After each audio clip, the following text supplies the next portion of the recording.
It's Sonic 1 but better. I won't delve into the game's history much and will get straight to the point. It follows from the history of the last game, which I already talked about. Basically, with Sonic 1, Sega now has market share, and Sonic has successfully become the poster boy.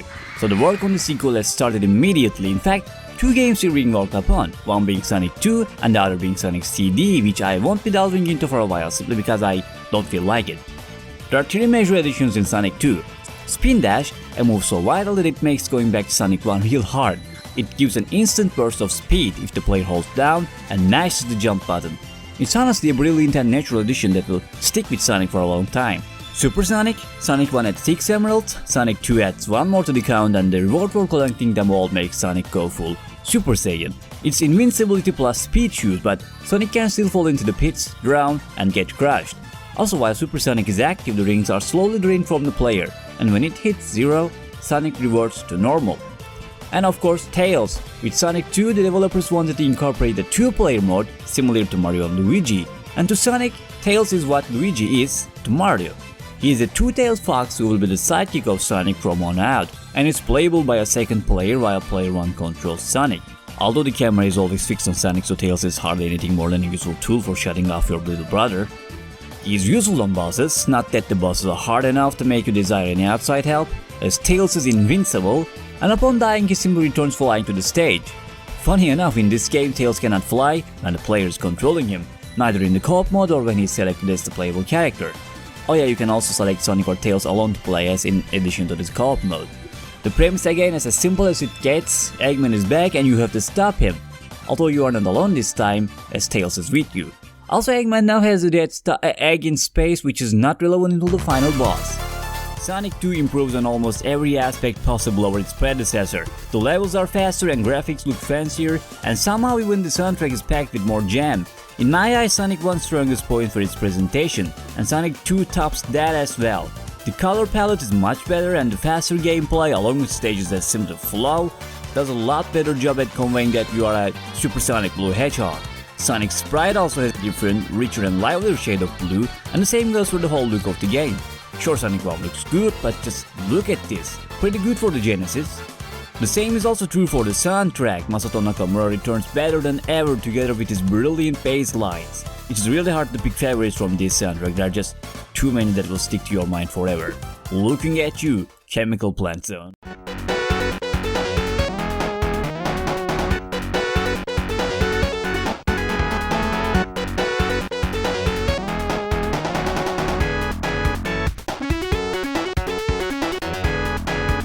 Mystic Cave Zone,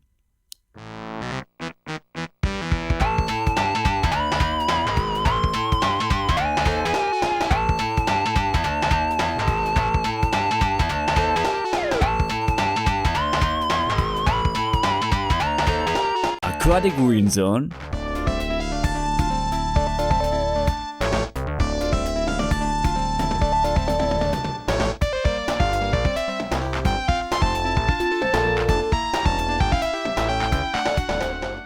Casino Night Zone.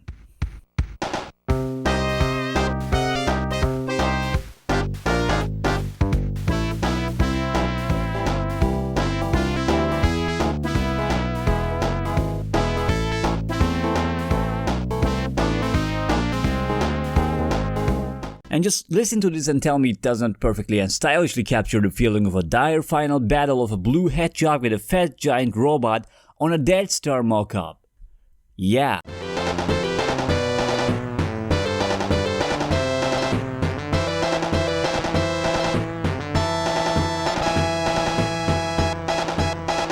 Other than that, it pretty much works the same. You have the same physics, except now there's no speed limit, so you can get a lot faster. Because some people thought the game was too fast, Sonic 1 had a speed cap to Sonic, so he had a top speed no matter what you do. But in Sonic 2 you can get to much crazier speeds. There's again no shortage of secrets and shortcuts, and the levels are very explorable, but this time around they're also very open to just speeding through. As such, the pacing is tenfold above its predecessor. In my Sonic 1 video I talked about how Green Hill was the best and ideal stage in Sonic 1, and to my pleasure, Sonic 2's level followed the same level design structure. Here's the second level from Sonic 1.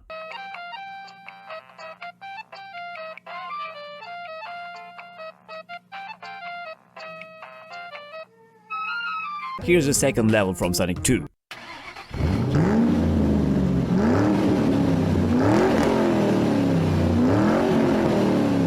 Sonic 1 had levels and level sections which dragged or made you wait for a certain object, but with Sonic 2 the only example that comes to my mind is the corkscrews in the Metropolis zone, and almost no level comes to a halt. The water sections of Aquatic Green are tediously slow, sure, but you can finish the level without having to touch the water. Another thing that helps with the pacing is the number of acts in each stage. Sonic 1 had 3 acts for its stages, whereas Sonic 2's levels have only 2 acts. This makes it so that no level overstays its welcome and allows for more variety in the stages. The first level is Emerald Hill, which is in the same vein as Green Hill. Chemical plants let you demonstrate speed so high that the camera can't follow you. It also harbors the purple water and infamous blacky sections which you can skip entirely if you know your way around it. Aquatic Green is the water level and it is far less tedious than Labyrinth. Casino Night is what Spring Yard wished to be, and the casino team will be one of the staples in the series. You can spend minutes hopping in and out of the slot machines. Using Sonic as a pinball ball is quite a fitting mechanic, as Sonic also basically is a breathing pinball ball himself.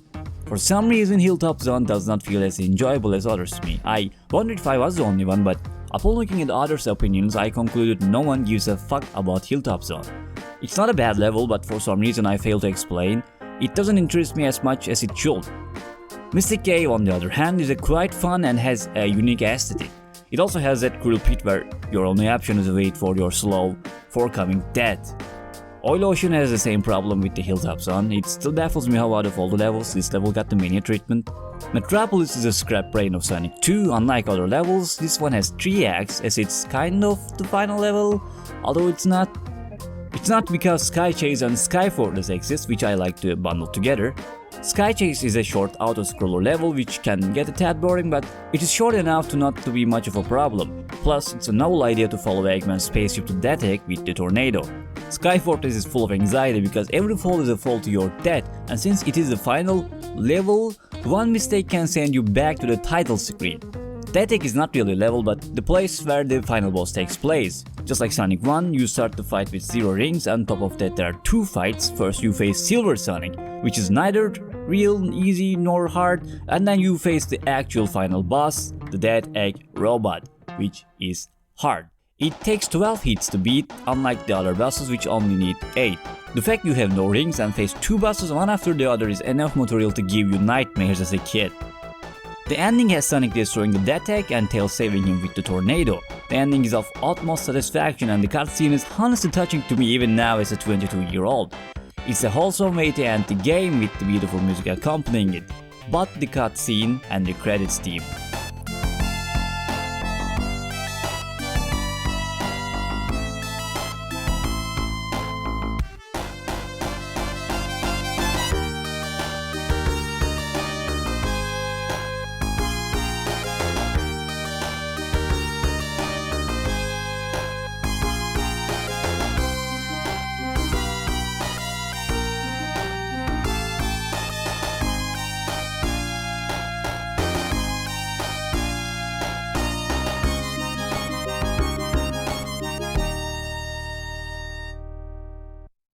Sonic 2 is a game that flows really well, and as such it is the game I play when I crave classic Sonic.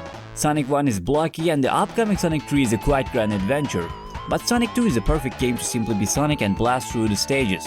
It is easy to get into yet is infinitely replayable, be it for the secrets and alternate roads, better times, or simply for the fun. As such it is the perfect sequel and fixes all the problems its predecessor had.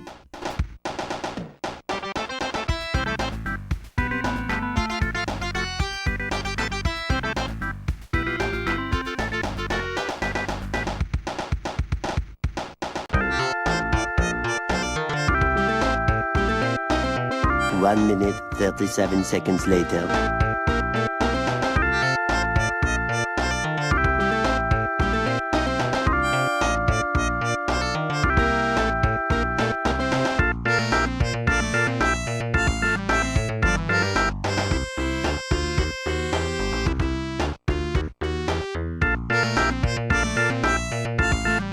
One long, angry line later.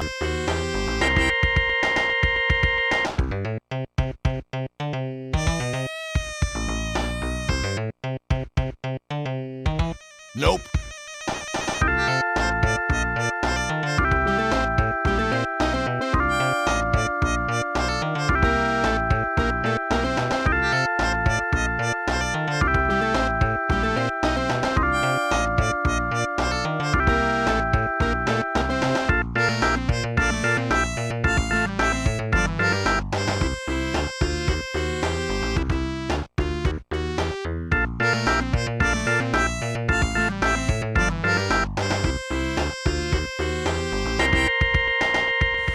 Or so I would like to conclude this review. All of the above applies only if you are content to finishing the game with the bad ending, which is perfectly okay. I find the bad ending to be more fitting one, and it is arguably more enjoyable to get. But if you want the good ending, meaning you have to collect all 7 Chaos Emeralds, there are 2 major problems carrying over from the first game, which are the special stages and cheap difficulty. Sonic 1 had you bring 50 rings to the end of an act for a chance of getting the emerald, and Sonic 2 bringing 50 rings to a checkpoint is enough to enter the special stage. The special stages this time around are in Pseudo 3D, which I guess was impressive for the time, but it makes it difficult to see whatever the hell is going on just in front of you. You are expected to collect a certain amount of rings in the health pipe while avoiding the bombs, which makes your ring count go down. But especially in the later stages, it is near impossible to react in time because you can see what is thrown at you. So to succeed, the stages rely heavily on memorization. You are expected to fail a lot of times and memorize the level structure to get the emerald, which is a bad game design in my book as it's not fair and not about skill.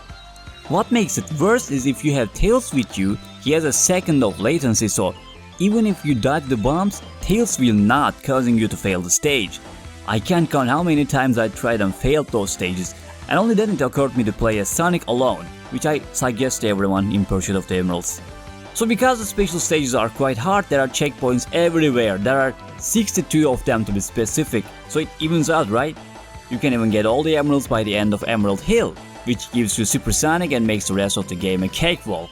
When you exit the special stage, all the rings and items in the stage respawns as well as the enemies, making it possible to collect 50 rings again and try again at a different checkpoint.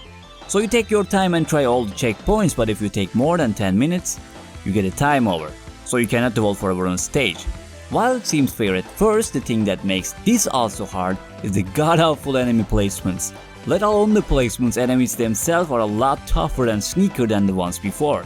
Grander and Chop Chop are hidden behind the stage terrain, Flasher just happens to spark as you jump to it, Aqueous shoots projectiles at light speed, and there's the absolute terror trio of Shellcrackers, Slicers, and Astrons. When you spot them, the only option left to you is to wait anxiously for your forthcoming death. Shellcrackers are unapproachable from the front as it throws its invincible arm to you as soon as it spots the player, and they are usually placed on the edge of platforms, meaning you can't escape its claws. Astrons are placed onto the walls and they explode in 5 different directions, and they are always placed in a group, so when you activate it, the screen is guaranteed to be filled with projectiles soon after. And no matter Slicer's placement, they always seem to find and kill you. Bear in mind that the secret ratio is 4:3, so the view distance is limited compared to the wide screen we have nowadays. And with Sonic being on the center at all times, it gives you a really small window of sight to sense the enemy, let alone react to it. And their position makes it impossible at times. Just how can someone be expected to judge this one blind? Well, with that out of the picture, I am only left with minor stuff, such as the bugs. As I said last time, I do not own a Genesis, so my playthrough is based on the Mega Collection version on the GameCube. And there was a fair amount of annoying bugs, but because it is not the Genesis version, I do not have anything to say on that front. Aside from Tails, which plays the same as Sonic without the ability to turn super and without his signature flight, Knuckles is also able to log on with the Sonic and Knuckles cartridge, which yet again is a topic I am unable to talk about. But hey, it is there. Finally, there are the 2-player mode where you can race with your friend locally, although pretty sure no one really cares about it, including myself. Lastly, I want to mention that the definitive version to play both Sonic 1 and 2 is a Taxman ports for the mobile. They have widescreen and additional content such as extra levels and characters. With that, I can conclude this review for good this time. This is a near perfect sequel, and the only problem I have with it is its arbitrary difficulty. With Sonic 2, the Blue Balloon not only keeps his momentum, but improves it towards his future, which will be of a greater scale than before.